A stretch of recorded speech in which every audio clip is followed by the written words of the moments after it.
खुलासा हुआ है और यूक्रेन में नॉर्थ कोरिया की मिसाइल से हमले को अंजाम दिया गया है। यूएन की एक रिपोर्ट में इसको लेकर बड़ा खुलासा किया गया है। यूक्रेन में उत्तर कोरिया की मिसाइल का मलबा और साथ ही रूस ने नॉर्थ कोरिया की मिसाइल से किया अटैक।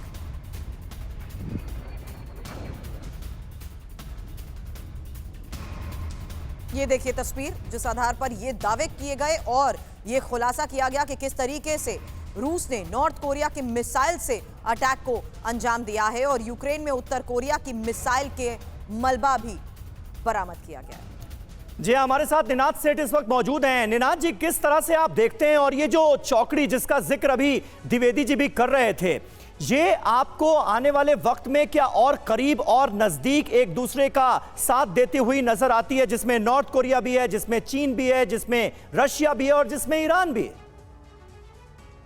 देखिए, मामला अब और पेचीदा हो गया। अगर आपको याद हो, हमास के हमले के पहले सऊदी अरेबिया और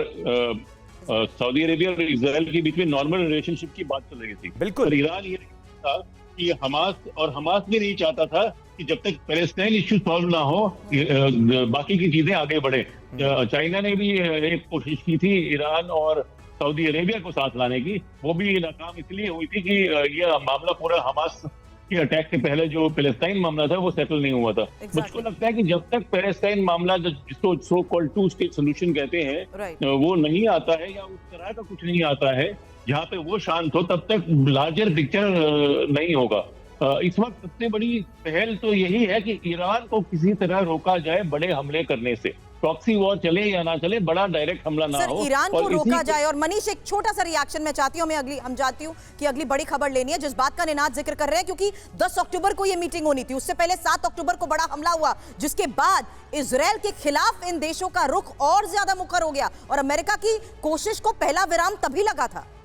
अब बिल्कुल देखिए, ये तो कहा ही जाता है कि 7 अक्टूबर को हमास के हमले के पीछे एक बड़ा कारण ये था कि जिस कॉरिडोर की घोषणा दिल्ली में G20 के दरमियान हुई थी, जिसमें कि भारत, यूएई या फिर मिडिल ईस्ट से होते हुए ये कॉरिडोर इजराइल और फिर यूरोप तक जाएगा, इससे दरअसल चीन, ईरान या रूस इस पसंद नहीं कर रहा था। और एक बड़ा रीजन यही बताया जा रहा है कि इसी वजह से इजराइल पर इतना बड़ा हमला हुआ ताकि ये पूरा प्लान धाराशायी हो गया, और वही अब दिख भी रहा है। बिल्कुल बिल्कुल। और देखिए मनीष, इस बीच एक और अहम खबर आ रही है। यूक्रेन से F-16 फाइटर जेट को लेकर बड़ी खबर है।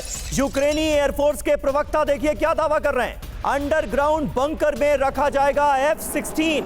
रूसी मिसाइल अटैक से F-16 को बचाने की तैयारी है। रूस का दावा, यूक्रेन की ये ध्यान भटकाने की कोशिश है।